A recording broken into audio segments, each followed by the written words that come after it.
Welcome to Founders Future, a podcast powered by Closers.io, where we dive into the journeys of innovative entrepreneurs and explore the road ahead for them and their companies. I'm your host, Ammar Elm, and in each episode, we uncover the stories behind impactful ventures, the challenges faced along the way, and the strategies driving their future growth. Today, we are absolutely thrilled to be joined by Kapil Patel, a global workplace happiness advocate, leadership coach, and the founder of Inspiring Happiness at Work. With a unique blend of professional experience in business and a deep rooted passion for emotional well being, Kapil has helped thousands of leaders and organizations foster happier, more engaged, and productive workplaces. Through his keynotes, workshops, and consulting, he's on a mission to redefine success by embedding happiness into the core of company culture. Kapil, welcome to Founders Future. Thank you, Ammar, for a wonderful introduction. I'm quite excited to be here. I'm excited to dive in. I always like to start from the beginning. So take us on a little trip down memory lane to before you started your company. What were you doing at the time? And then what was really the motivation behind starting your company? I have been in IT industry almost in 19 years. I have my own IT consulting business. Apart from I have worked with various clients as an IT independent consultant as well. Uh, During my journey, I have various phases that many employees and employer go through.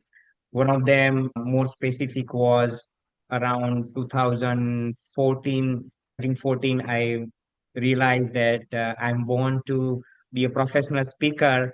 My calling was to help people and inspire people. That's when I got very much inspired. But Mm, then I was not financially free at that time that I can just quit my high paying IT career and then start as a newbie in a professional speaking world or a career coach, right? So at that time I I'm going to hate my job so much, so it will force me to quit my IT job or quit IT career, but it was a terrible idea. I was miserable. I didn't start my inspiring happiness business, but I was miserable in my work. I lost my purpose, and that's when I worked with coach. I did emotional intelligence training, and then I have been reading book from happiness hypothesis to happiness advantage. I have interviewed hundreds of barbers and CEOs who are unusually happy and figured out myself, I realized that I need to enjoy where I am. I need to enjoy and find the purpose with what I am doing while I am envisaging or have a vision or something else. So I found the purpose, passion, and pure joy at work wherever I was, and whatever I was doing. And then I did a lot of research. In last 10 years, I realized that almost 70% employees, which is like 2 out of 3 employees, are disengaged. They mm, wait for Friday to be happy. They find the happiness outside of the workplace. And I was one of them. And as I found the breakthrough, I said it's my mission and my duty to yeah. help other employees to make their Mondays magical and marvelous. And that's how I found inspiring happiness at work to create the happy culture. And when employees are happy, especially I have been reading this book on happiness at work. In Jessica has done quite a bit of research, and happy employees are more productive, they are more motivated, creative. They bring a lot of success to the business as well. Even Oxford University has done the research that employees who are happy, they are 12 to 13% more productive. So Wow. the business is get benefited and the employees get benefited as well. So when you are happy, you are getting more paid more, you are getting more promotions. So why don't we happy at work?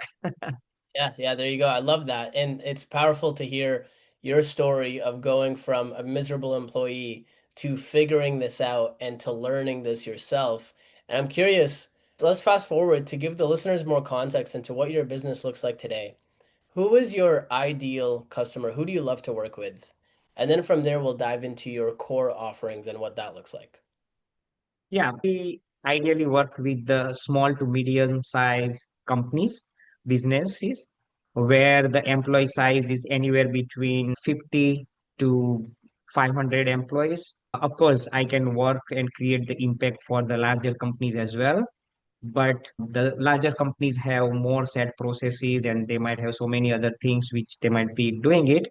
But the smaller companies and mid-sized companies, especially when we have economic downturn and AI disruption. That's where the companies need to have employees who are more engaged, who are ready to adopt changes, adopt AI, especially in the time of AI disruption. So yes, I my ideal client is small to medium size needs. Especially, I focus on three sectors more currently right now: IT sectors, professional healthcare sectors, as well as universities and schools. So these are the three areas I'm focusing. But of course, which company don't want a happy and productive employees? Everyone wants. So yes, I'm open for other companies, but these are my ideal clients. Got it. What does your core offering look like? So when you're coming in to work with these companies, what does that look like to work with you from a client engagement perspective? So I work as a three aspects, right? So one is basically I give my keynote speech and workshops, breakout sessions to various workshops and conference level. So that's one thing I do. Apart from that, I do one-time engagement as an annual event or employee engage, bless you, corporate employee events where I go one time and create that spark and make the employees believe that happiness at work is possible. Because one time when I was talking with someone and she said, "Is it possible to be happy at work?" I said, yes, absolutely. And we spend almost 60,000 to 90,000 of hours of work during our lifetime, especially from 25 years to 65 years of age, which is like our 40 years of prime time when we have the highest energy. And we spend more than 40 hours of our time, which is basically when you are count the time, exclude the time of sleeping, more than 50% of time we spend our time at the work. So if we are not happy at work, how can we be happy in life? Yes, being happy at work is not a luxury, it's a necessity. I love that. So you said there's three. So there's Yeah. the So keynote. yes, third one was I work with the companies on a 6 to 12 months where I can go and create the change, navigate them the change needed. The one-time engagement help them to create the spark and motivation, but having the behavioral change, mindset change, micro habits, it takes a little bit longer. So Yeah, I help them to 6 to 12 months of engagement. I work with the companies. got it. Typically, when I speak to founders that have a couple different offerings, I typically find that 80% or one of them is responsible for 80% of the business. So of these three, which is the main focus? What is the main driver of revenue in the business? Main focus and driver of the revenue is longer engagement, Got not it. just for myself, because I want to create the impact. For me, it's easier to give a high paying keynote, and in 1 month, I can earn the money from that one keynote. But the changes which I want to create and see, and the impact I want to create to the world and the organizations happen when the 6 to 12 months engagement. So 6 to 12 months engagement out of those three, that's my main driver and impact maker. Yeah, I completely agree. I think when you work with somebody longer, that is when new habits are formed. That is when you can see real, true, lasting impact. It's like if I watch a motivational video, it motivates me for a bit. I'll go to the gym that day and have a great workout. But if I have a coach that works with me over 3 to 6 months, 12 months, it lasts more long and you're actually building the habit. So I completely agree with you there. Yeah, that's true. And just to add that even though my workshops and the keynote speech, they are designed where I give them the practical tools and tips they can use right away, not just motivated and then just forget. But yes, as you said, you need someone to have an accountability partner, reminder, and then have them go through that changes where after some time you say, oh no, I don't want to go to gym. I don't want to eat healthy. And that's when I said, okay, what are the benefits and get them to the right track. 100%. When you're looking to acquire more customers and bring more leads into the business, let's say for the 6 to 12 month engagement, what are you currently doing right now from that perspective?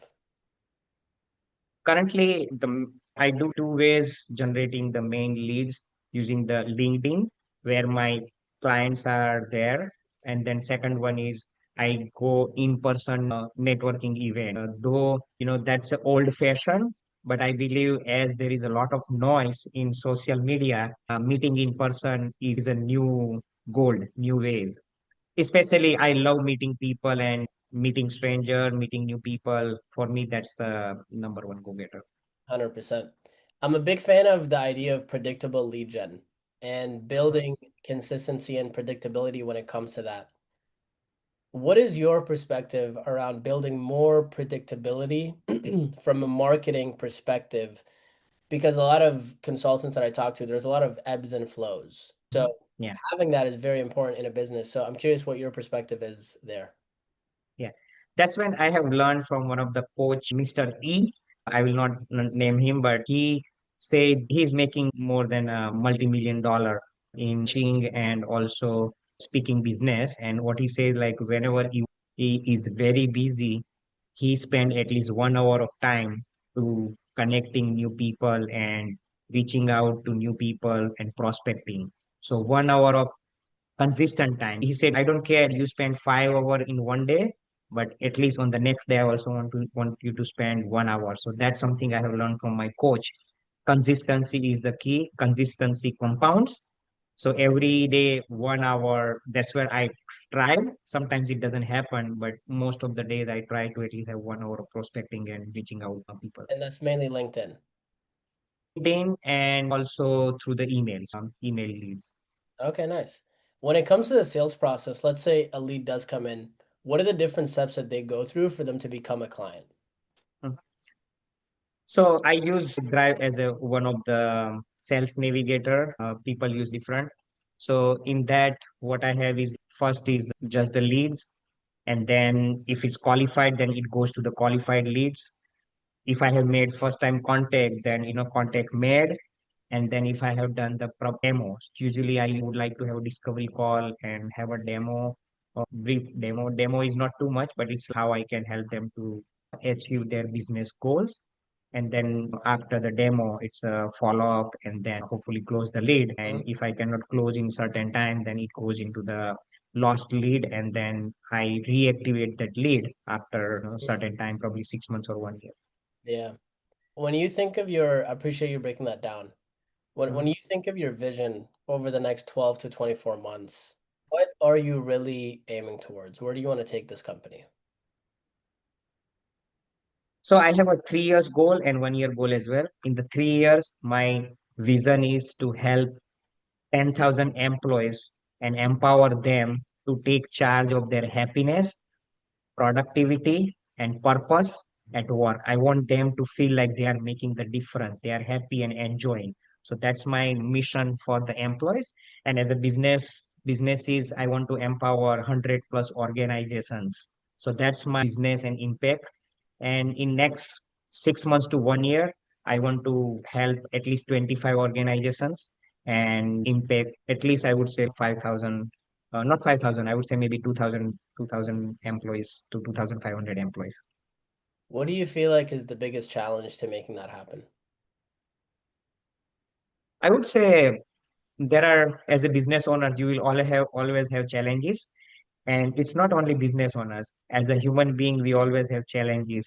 If there is no challenges, then there is no life, right? It's become stagnant. You don't grow. The challenges make you grow. So at the moment, I feel one of the economic employees, not employees, employer, because I focus on helping the organizations. Organizations are little bit stepping back in in terms of because of the economic situations, which is counterproductive. Because at this time, what I bring in is basically two things. You want your employees to be performing at the peak level. You don't want to lose your high performing employees, which I help with. And then third thing which I help with is basically helping employees who are ready to adapt the changes, adapt the AI, right? The businesses who will delay AI, they will struggle the most. Employees who are delaying AI, they will struggle the most. So this is the time when the companies are little bit little bit not open-minded or thinking differently that what they should do. Focus more on your employees and how you can help them to adapt the AI as well and improve their productivity. So that's a challenge, but I believe that's a challenge for the employees. I just need to help them to find the right connection and understanding. That's one of the challenge I'm trying to overcome. Got it. When you think of if you were talking to new entrepreneurs and you could give them a piece of advice for them that are starting in 2025, Mhm. what would that be? That's a tough one. I have, started other business and I sold and now I'm financial free, or I would say any financial free. But it's a challenge, right? After 5 years, only one third of the business is survive. Yep. So when you are starting, definitely you will have to consider that how long you can. Let's say if you are ideally you want to go first in the part time, right? Like so, if you don't have a continuous income coming, then you want to start any business, then start as a part time. That's would the first number one recommendation I would give. You want to work harder, right? And then a second thing is if you go for in fall in, yes, definitely go all in, but then you have to keep the buffer of not 6 months, but I would say in this current situation you might want to keep a little bit longer buffer, which is 1 year or 2 years you can survive without any business coming in. So you need to always look for the other aspects, the best case scenario, worst case scenario, and plan accordingly. Yeah. What is the best way for people to reach out to you? They can reach out to me on any of the social media. You can just type in or search by Kapil Patel. There are so many Kapil Patel, but there is one person who is happy spreading the happiness, which is you can just search Patel's happiness and you will find me on LinkedIn, Facebook, and also feel free to reach out my websites inspiringhappinessatwork.com. Awesome. Kapil, thank you so much for your time today. Thank you so much, Ammar. I really appreciate talking and keep smiling. Yep, I love that. So that wraps up another inspiring episode of Founders Future. To our listeners, if you enjoyed this episode, don't forget to reach out to Kapil on LinkedIn. Go to his website, he just mentioned it. And if you enjoyed this conversation, don't forget to subscribe wherever you listen to your favorite podcasts. And if you are a business owner and you're looking to scale your business and really enhance your sales and marketing efforts, visit closers.io to discover how we can support your growth journey. Until then, keep on climbing.